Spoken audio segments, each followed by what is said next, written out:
nagsalita na nga siya patungkol dito sa pag-bribe ni Martin Romualdez, ni Tambaluslos, sa mga kongresista. Okay? Na nagbigay ng 20 million pesos para i-push ang People's Initiative. Paano i-push ang People's Initiative? Okay? Actually, nasabi nyo ng lahat, it's not People's Initiative, kundi politicians or Tambaluslos Initiative na puwersahin ang mga taong bayan na pumirma kapalit ng ayuda. Bago pa nagsalita si Senator Amy, mga palangga, at iba pang mga nagsalita, isa ito sa expose ko sa inyo ng December pa lang na nagbayad nga. Okay? Namigay ng una 2 milyong piso si Romualdez ayon sa ating puting ahas sa mga kongresista. 'Di ba? Pangregalo, pamasko para i-push nga itong People's Initiative na ito para nga for ambisyon ni actually hindi lang ni Tambaluslos kundi ni Marcos, ni Kuting Jr. Wag natin siya tawaging Marcos Jr. kundi Kuting ng Norte. Okay? So sinabi ko sa inyo na pagdating ng January, talagang ipupush ng mga kongresista, eto na nga, yung mga expose natin, naging balita na. So, I think a week or 2 weeks ago, in-interview din si Amy ni ABS-CBN, di ba? So, in-interview siya doon, kaya nga ano din ako kay Senator Amy, sabi ko, ano ba yan? Sabi ko kay Senator Amy, bakit hindi mo pa idiretso? Hindi mo pa tumbukin? Di ba? Alam mo naman na yung pinsan mo, ayaw mo pang tumbukin, So, nanggigigil ako. So, pinipressure ko siya. Kasi alam ka na bribery pinsan ni Senator Amy. So, dun sa interview na binura ng ABS-CBN, at for sure, inutusan na naman ni Romualdez na burahin yung interview ni Senator Amy. Like few hours ago, in-interview siya, hinahanap ko mga palangga, hindi ko makita. So napag-alaman ko, ayon sa aking puting ahas, na inutos na naman ni Romualdez na burahin yung interview ni Senator Amy kasi doon sa interview na yon binanggit ni Senator Amy na galing talaga, pinangalanan niya na si Speaker Tambaluslos ay nagsuhol o nagbayad, nagbayad ng 20 million pesos per district gamit ang pondo ng gobyerno para pirmahan itong not People's Initiative, kundi buti na lang kamo, na-retrieve natin yung deleted interview na yan. Sa totoo lang, chinek ko yung ABS-CBN kasi doon nga na-interview. Ang nangyari, wala talaga yung interview mismo. Ngayon, meron silang balita, di ba? Yung TV Patrol, ganon. So, chinang-chunk nila.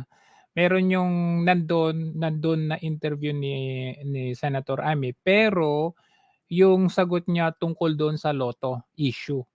At meron din, as you go to 30 minutes timeline doon sa TV Patrol ngayon, 30 minutes timeline, binalita nga yung sinabi ni Senator Amy, pero hindi pinakita yung video. Hindi pinakita. Parang hinighlight nila yung kay Romualdez, yung sinabi ni Romualdez. Tingnan nga natin. Kasi na-retrieve natin yung video. Ito yan, panoorin natin. Napakaraming utos, napakaraming form, lahat ng galing sa kanila.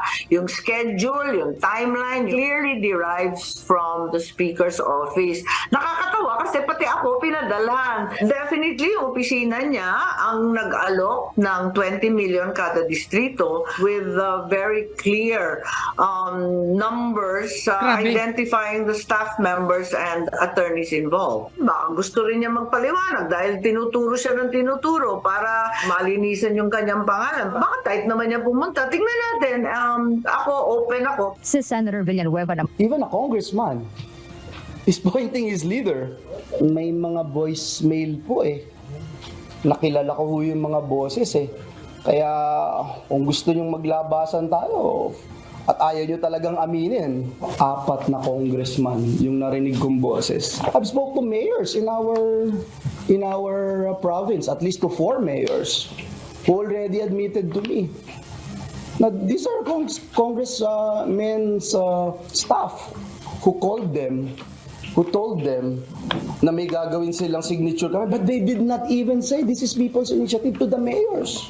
Immediately, yung opisina niya ang nag-alok ng Ulit. 20 million kada distrito. Definitely, nanggaling sa kanila yung very attenuated timeline na July 9 o July 9 ba yun? Tapos na ang lahat. At ibibigay na ng buong-buo itong economic provisions, etc. So definitely that derived from his office with very clear numbers identifying the staff members and attorneys involved. And Speaker Romualdez denied such claims, calling his cousin Marites, which is a term used referring to individuals spreading hearsays. Romualdez dares Senator Marcos to prove her allegations to whatever court. This after a supposed People's Initiative started collecting signatures to propose amending the 1987 Constitution and allow the Congress to jointly vote therein. However, concerns arose regarding the legitimacy of the initiative after signatories were reported to have been bribed to support the movement. Okay. Alam nyo, ano na to nag-umpisa na yung alitan ng Senado at ng House dito na. Kasi I was expecting na kasi may parliamentary courtesy yung Senado at saka yung House, 'di ba? I was expecting na yung sagot ni Martin Romualdez is somewhat friendly to the Senate, pero hindi. Tignan niyo, panoorin niyo yung sagot niya. War na ito. Isang war na ito. Dagdag pa nito, dapat trabaho ang intindihin ng mga mambabatas sa mataas na kapulungan ng Kongreso. Tapos na lahat ng assignments natin. Yung senador hindi pa tapos yung trabaho. Naghihintay na ang mga bilito. Pag may bibigyan natin sa PI, wala tayong pakialam sa PI. Yung PI, trabaho na yan ng taong bayan. Yung mga congressman at yung mga senador, gagawin natin yung legislation. So let's focus on our work, to get down to work, buckle down. There's just 24 of you. Wow, grabe. There's just 24 of you. Grabe, ang bigat nung binitawan niya na yun. Napakasakit nun. Kaya nga sabi ko, ito na yung umpisa nung labanan ng Senado at ng House.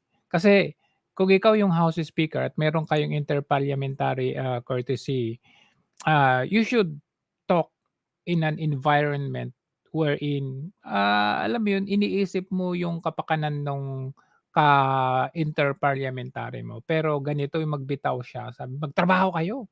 Huwag niyong pinapakialaman yung People's Initiative. Kasi yung People's Initiative, taong bayan yan. Pero kitang-kita naman natin yung mga ebidensya na ito talaga ay binayaran. At ito nga in-expose ni Senator Amy, wherein binura yung interview kasi andun yung detalyado. Pero at least kahit papano, ngayon modern day na tayo, hindi na pwedeng mangyari yung ginawa or yung mga ginagawa nung araw na makakalusot, pwedeng burahin at hindi na ma-retrieve. Pero ngayon, dahil high-tech na tayo ngayon, kahit burahin ninyo, may kopya na kami. Di ba? Get your act together. Focus. Get your act together, focus. Grabe. Okay? Focus on your work.